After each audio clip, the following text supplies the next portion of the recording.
Hey guys, it's Ankit Kumar and welcome back to my YouTube channel. In today's video, we are going to cover fifth part of 100 JavaScript interview questions and answers. As you already know, in previous 4 parts of this video, we have covered 60 most important JavaScript questions which can be asked for web development interview or backend developer interview for Node.js or Dino.js. If you are working as a React Native developer, then JavaScript is important. All questions are very important to you. If you haven't watched those previous 4 parts of the video, please find links from the below description box. So let's start today's video, which is fifth part of 100 JavaScript questions with answers. Question number 61, which is what are generators in JavaScript? And the answer is a generator is a function that can stop midway and then continue from where it stopped. In easy language, generator is a function that can be stopped anywhere in the execution line and we can continue it from where it stopped. A generator function appears to be a function, but it behaves like an iterator. Generator functions are intrinsically linked with iterators. If you don't know what is iterator, please find link from the description box below of the previous video and understand what are iterators. I have explained iterators in last question of last video. Let's look at some common definitions of generators. Generators are a special class of a function that simplifies the task of writing iterators. A generator is a function that produces a sequence of results instead of a single value. It means you can generate series of values, or you can return, or you can generate multiple values within one function. To create a generator, we need a special syntax construct, which is function asterisk, or we can call it generator function. Here is the example of generator function. So we write function asterisk, then generate sequence, yield 1, yield 2 and return 3. Generator functions behave differently from regular functions. When we call a generator function, it doesn't actually run the code. Instead, it returns a special object called generator object to manage the execution.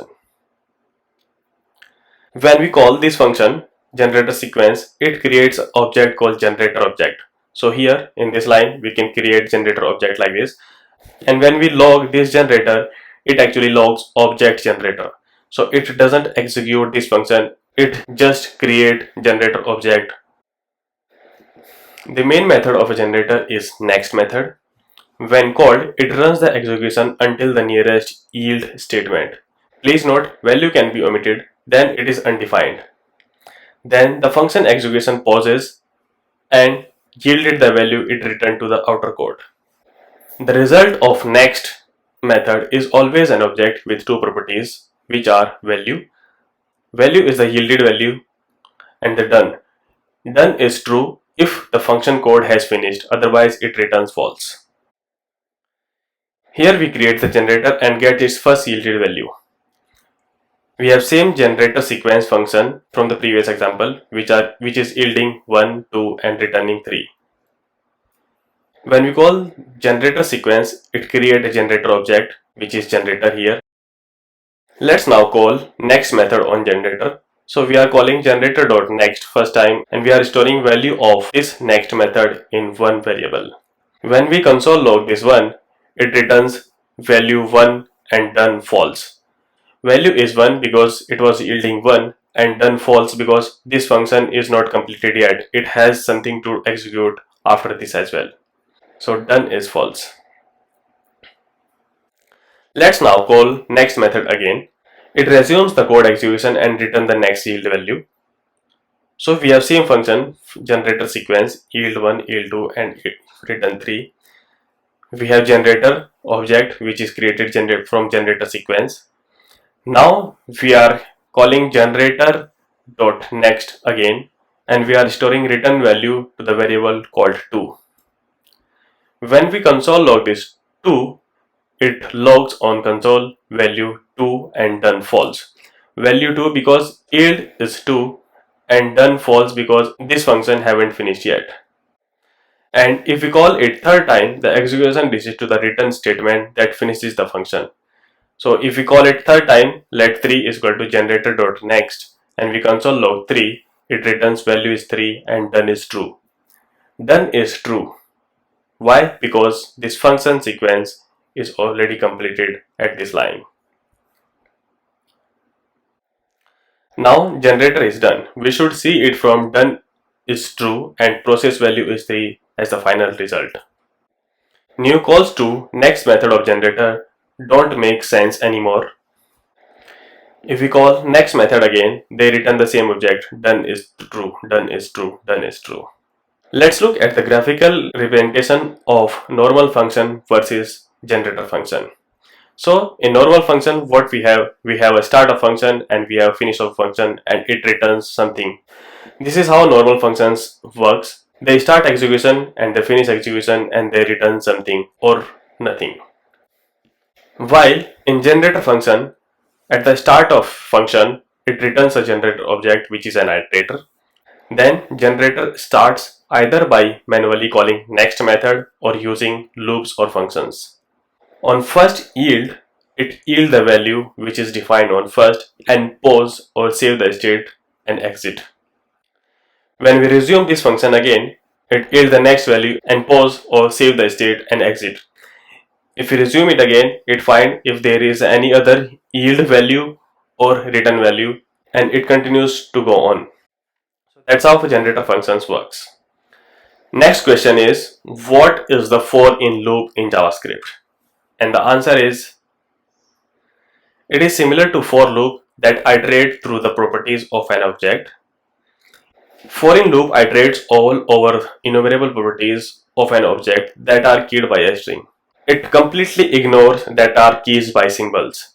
It also iterates on inherited enumerable properties. This is the syntax of for in loop. We have for, then we have variable, in, object, and our function statements here. If we have one statement, then without bracket. If we have multiple statements, then we must put brackets or curly braces. Variable here in the syntax of for in loop is a different property name is assigned to variable on each iteration. An object whose non-symbol enumerable properties are iterated over. Here is an example. This is for in loop. We have an object called object which has A1, B2 and C3. Now we are using for in loop for const property in object and we are console logging property which is this and value of that property from the object. So it logs A colon 1, B colon 2, C colon 3. Next question is, what is for of loop in JavaScript? And the answer is, the for of statement creates a loop iterating over iterable objects including built-in string, array, array-like objects, typed array, maps, sets, and user-defined iterables. It invokes a custom iteration hook with statement to be executed for the value of each distinct property of the object. Let's look at the syntax of for of loop. So for of loop has for variable of iterable and statement. It looks similar to the for in loop. Here variable is on each iteration a value of different property is assigned to variable. Variable may be declared with const, let or var. Iterable is object whose iterable properties are iterated over for this for of loop. Let's look at the example. We have a const iterable 10, 20, 30. Here we are using for of loop over this iterable. So we have const value of iterable and console.log value. It logs 10, 20 and 30. Please note that we can use let instead of const as well if we reassign the value inside this block. Next question is, what is the difference between for of and for in loop in JavaScript? And the answer is, both for in and for of statement iterate over something. The main difference between them is in what they iterate over. The for in statement iterate over the enumerable properties of an object in any arbitrary order. The for of statement iterates over values of the iterable object defines to be iterated over. The following example shows the difference between a for of and a for in loops. Let's look at the example. We have an example in which we use for in and for of with an array. So here is an example.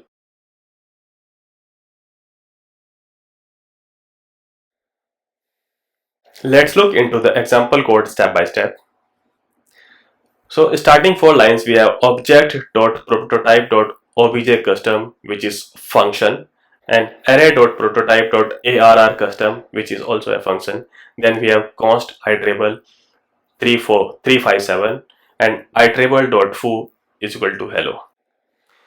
Every object will inherit the obj custom property. Every object that is in array will inherit arr custom property.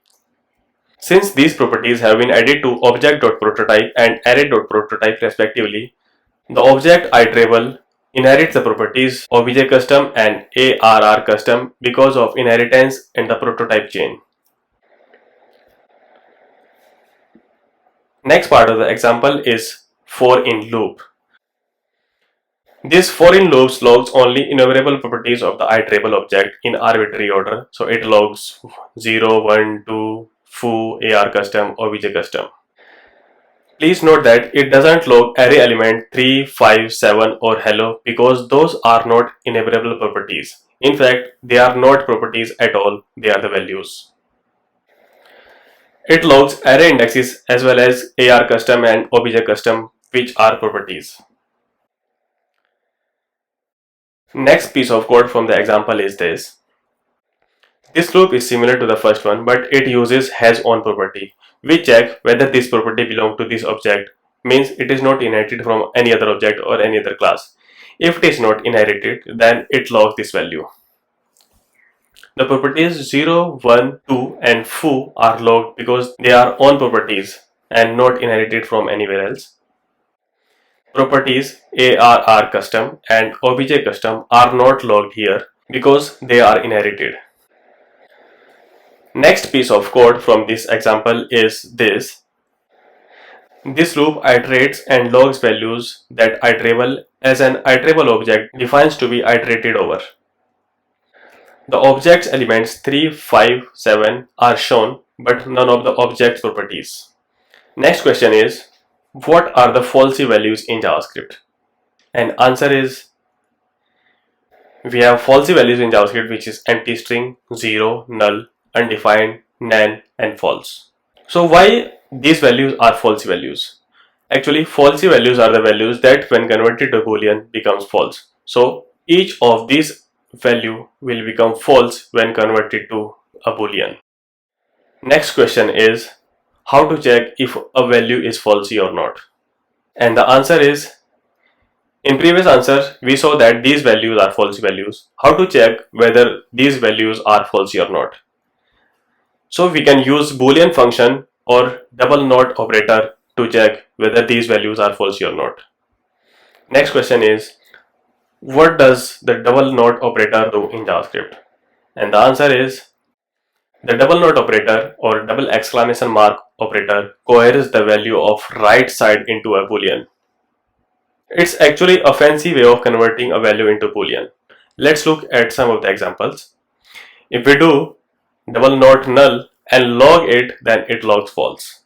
If we do double not undefined and logs it, it logs false.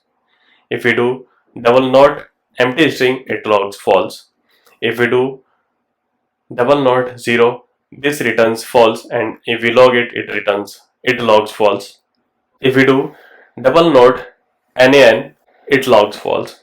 If we do double not space in a string, it logs true. Why? Because this string is not empty, it has a space in between of single quotes. If we do double not empty object, this empty object will be converted to Boolean and it will return true, and if we log it, it logs true.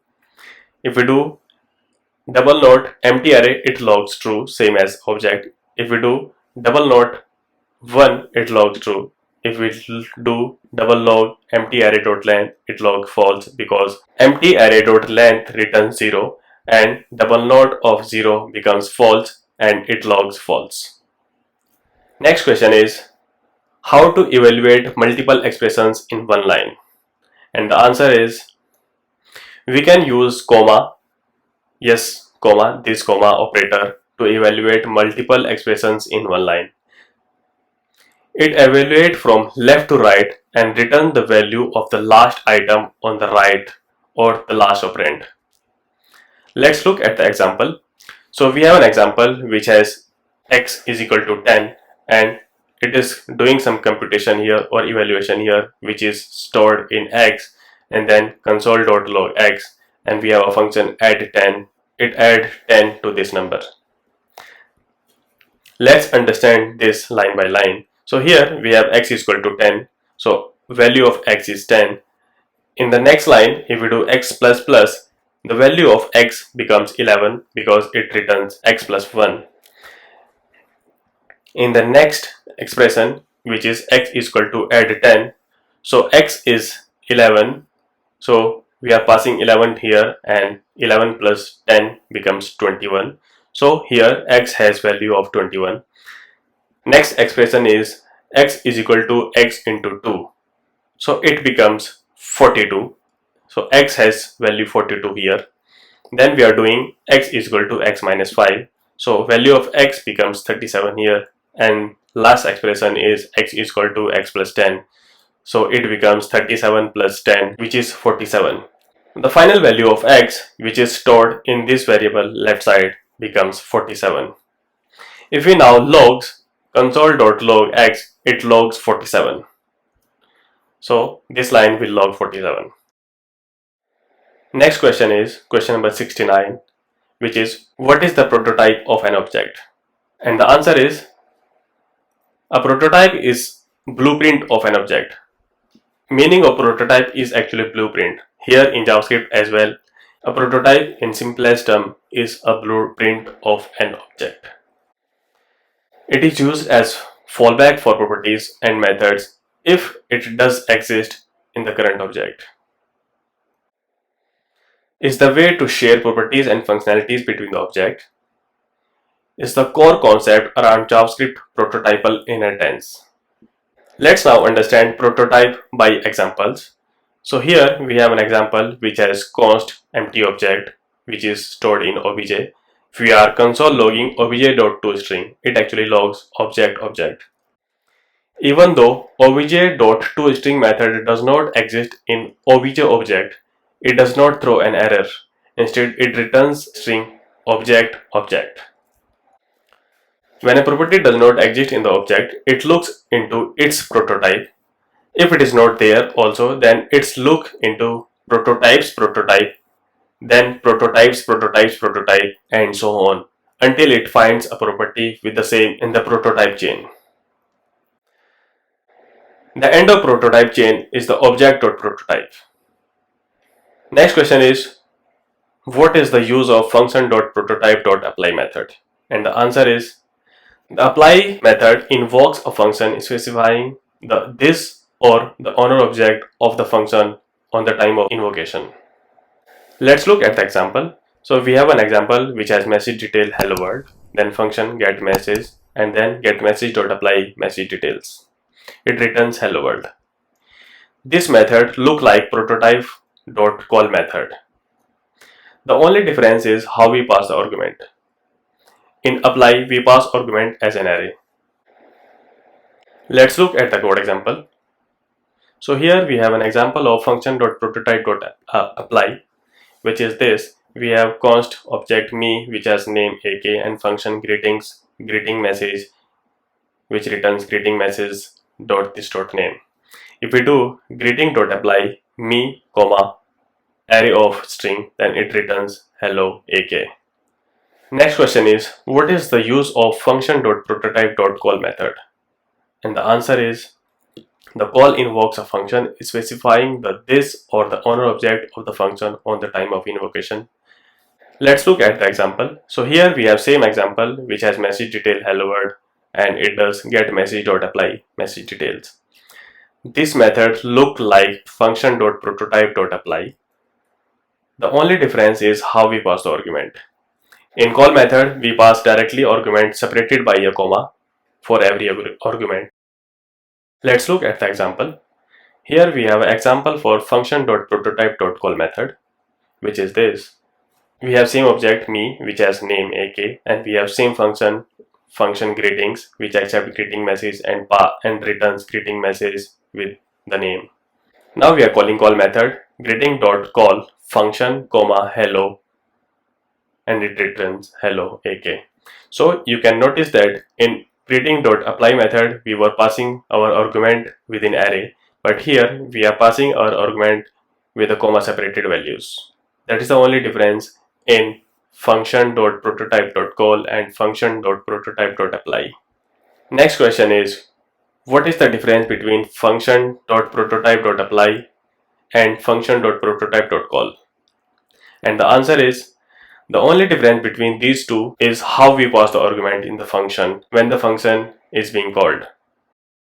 In apply method, we pass the arguments as an array, while in call method, we pass arguments directly in the argument list separated by comma. Let's look at the example. We have two objects, object 1 and object 2, and we have a class called addTest with a constructor let result is equal to 0, and it is adding all the arguments given to it. Then it returns result. If we call addTest.apply obj1 1 2 3 4 5, it returns 15. If we do addTest.call obj2 comma 1 comma 2 comma 3 comma 4 comma 5, it also returns 15.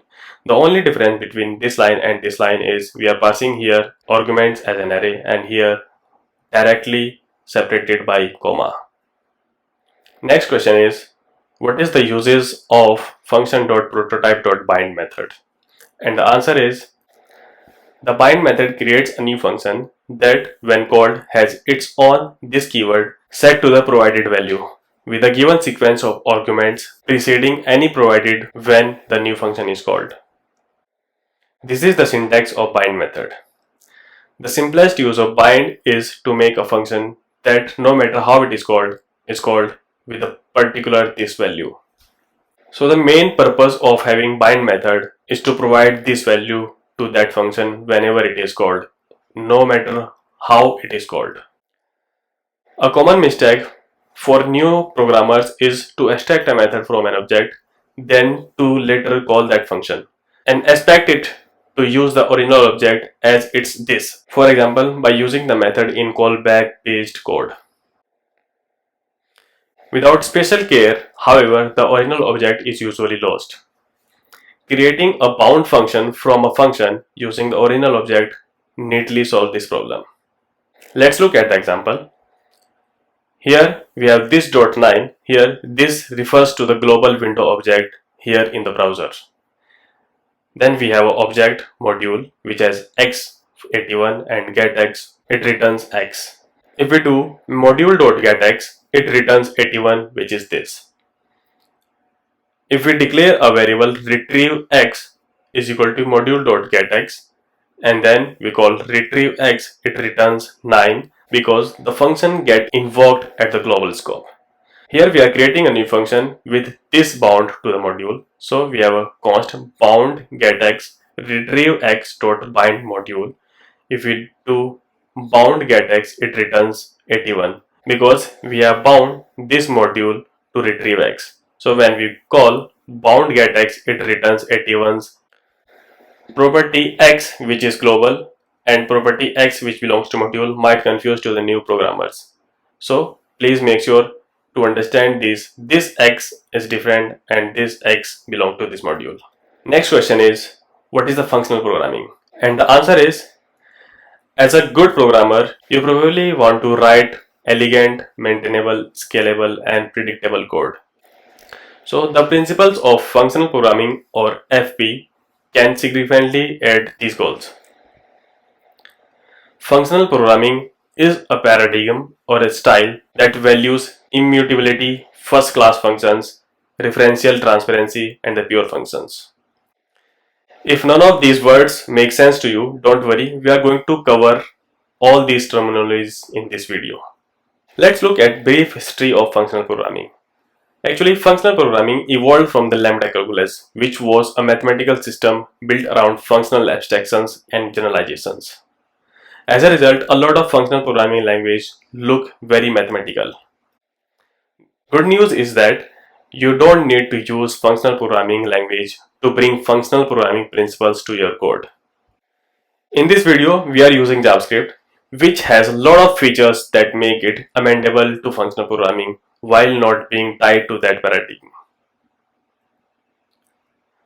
The core principles of functional programming are pure functions, immutability, first-class functions, higher-order functions, and function compositions. We will look all of these in next few questions. Please note that you don't need to move completely over to the functional programming to incorporate all these ideas into your code. You can use many of these ideas in the combination of object-oriented programming, which is considered as opponent of functional programming. React incorporate many functional principles like immutable state, but also used class syntax primarily for years. So React has properties or principles of functional programming, but it also has classes and objects, which are principles of object-oriented programming. It can also be implemented in nearly any programming language. You don't need to write Clojure or Haskell unless you really want to. Actually, functional programming principles can lead to a positive results in your code, even if you are not a purist. What are the benefits of functional programming? Some of the benefits of functional programming are functional programming leads to a modular code. You have small functions that you can reuse over and over again. So functional programming help us to reuse our functions because we write comparatively small functions. Knowing the specific functionality of each function means pinpointing bugs. Writing test cases becomes straightforward, especially since the function outputs should be predictable. In addition, if you are trying to use multiple cores, you can distribute functions calls across the cores, so it can lead to a more computational efficiency. So in short, modular code, reusing your functions, pinpointing your bugs, straightforward test cases, and more computational efficiency are the benefits of functional programming. Next question is, what are pure functions? And the answer is, you can think of function as a machines. They take input or arguments in programming language and then they output something or they return a value in programming language. Pure functions don't have any side effects or any actions that do not relate to the output of the function. A pure function is a function which, given the same inputs, always return the same output and has no side effects. Printing a value or logging it out with console.log or manipulating a variable which is defined outside the function are some of the examples of potential side effects. So pure functions do not have any of these things in it. Functions that contains any of such statements are called impure functions. Let's understand with an example. So here we have an example of impure function which has let number is equal to 2, then function square number is equal to number into number, then console log that number and return that number. So here we can see this is an impure action. It is actually manipulating variable that is being defined outside the function. In the next line, we are logging value of number, so it is also an impure function. So this whole function is considered as impure function. To make this function pure function, we need to omit these lines. So corresponding pure functions will be this. So we have function square number return number into number. So we don't have any impure actions in this function. So this function is called pure function. Pure functions operate independently from state outside of the function. So they shouldn't rely on global state or variable outside of itself. In the first example, we use number variable created outside the function and set it inside. This violates the principle of pure function. If you are relying heavily on constantly changing global variables, your code will be unpredictable and hard to trace. It will be more difficult to figure out where bugs are happening and why values are changing. Using only inputs, outputs, and variable local to the function allow us for easier debugging. Next question is, what is immutability? And the answer is, an immutable object is one whose content cannot be changed.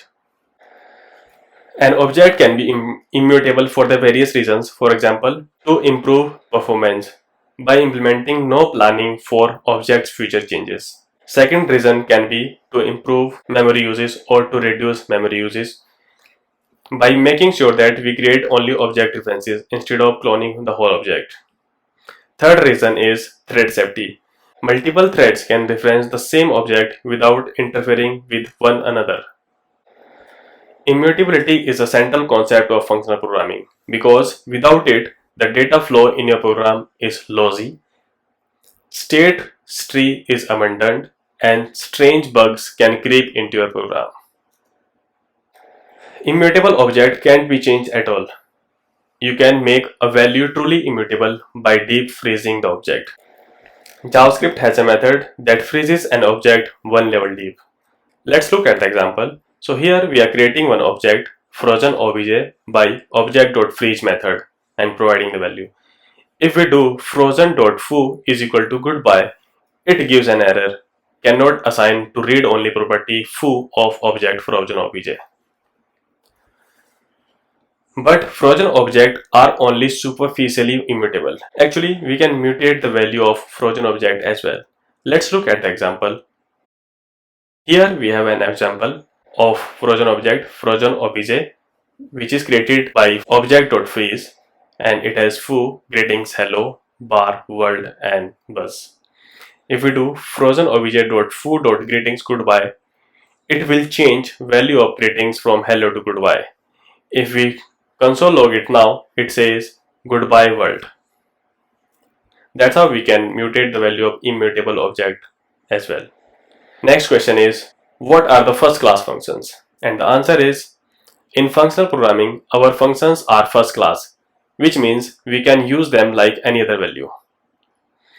We can create arrays of functions, pass them as an argument to the other functions, and store them in variables.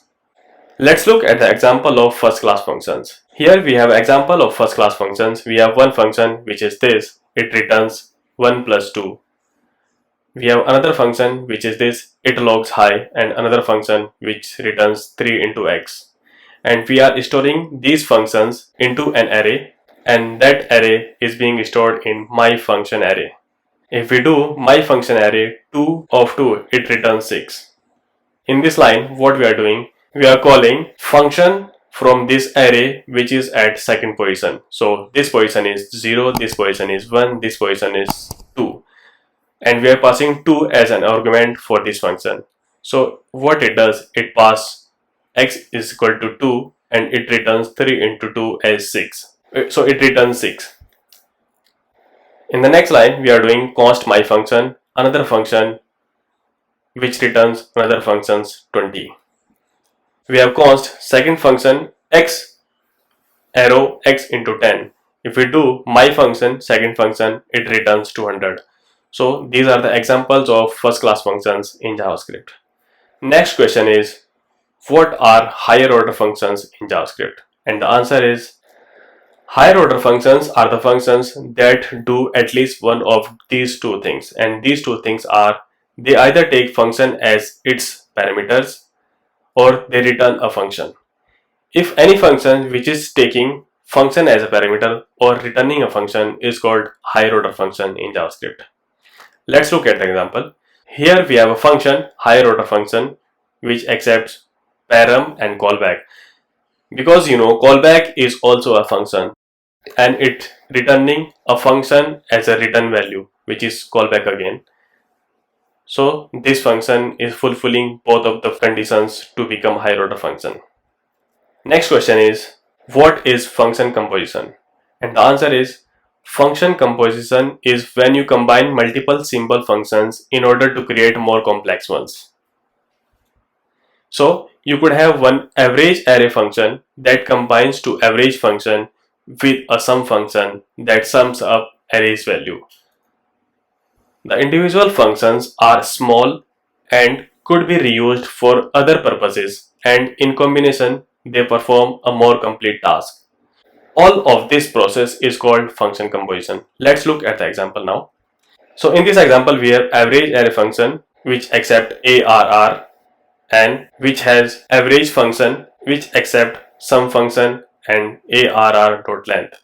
So average function is defined here, which accepts sum and count and return sum by count, and sum is another function which accept array and its apply reduce on this array.